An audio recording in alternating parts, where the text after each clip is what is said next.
Well, I don't think this counts as a real NorCal 40A video, but I guess it does. So the NorCal 40A is connected up. I think we're tuned at around 7007. And if you look at the reverse beacon network, there's quite a lot of activity going on around there right now. It's 10:30 p.m. Pacific on Wednesday, January 17th, 2024. And the idea was, I was tired of carrying this around because it has USB, sorry about that, it's getting loud. It has mini USB power and it has auxiliary input. So it'll work on auxiliary input, and I'll show you, like anytime you want it to, it's cool. But unless it's plugged into power, it auto shuts off after a couple of minutes. So it's a cool little speaker. I liked it. So it does work fine.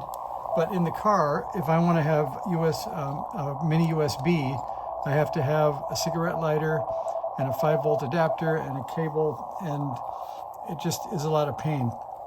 So I got on Amazon and I ordered these little amplifier boards, and I'll show you one of those.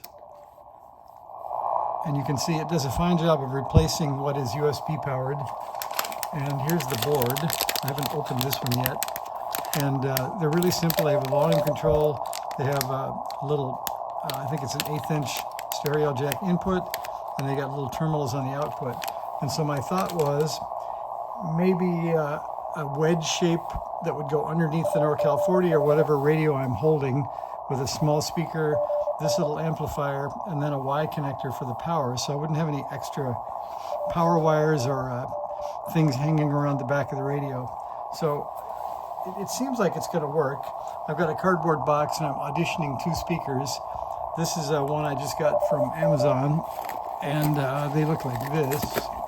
So as it turns out, it's too deep and too big to fit in here without pretty much being on top of the PC board. Let me zoom back for that.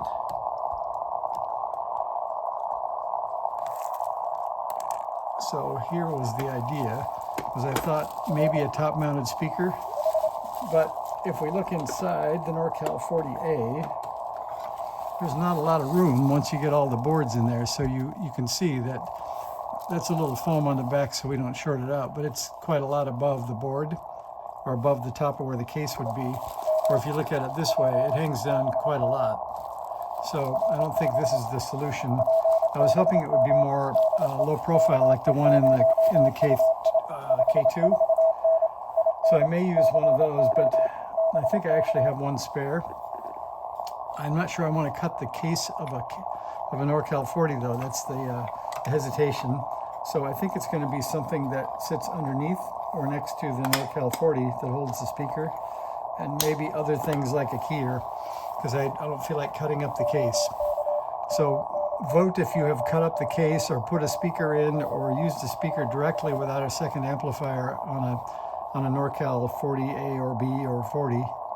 But this one seems like it'll do the job. It's actually stereo, but it's so small and cheap that I thought I can live with it being stereo. I just won't use one channel. I'll either leave it open or put a resistor across it. But it seems like it does the job. And this is some leftover from a portable stereo, and this is the one I ordered from Amazon. This one's quite a lot more efficient, but also too big. So I'm not sure where we'll end up. But we have way more than enough volume from the NorCal 40 with the RF gain up a little bit. So you can see it's working well, and then we'll give you the tour. So you can see it's quite tunable. So we've got KE0UI calling CQDX, and by the way, I ordered 2 of the frequency counters from the Forsates QRP group, so those should be here soon. So we'll have an audio enunciator inside the NorCal 40A, and hopefully by the time that comes, I'll have figured out what to put next to this on the dashboard for the speaker and power arrangements. So that's the messing around for tonight on the bench. I'll see if I can work a station or 2 after this. Thanks, see ya.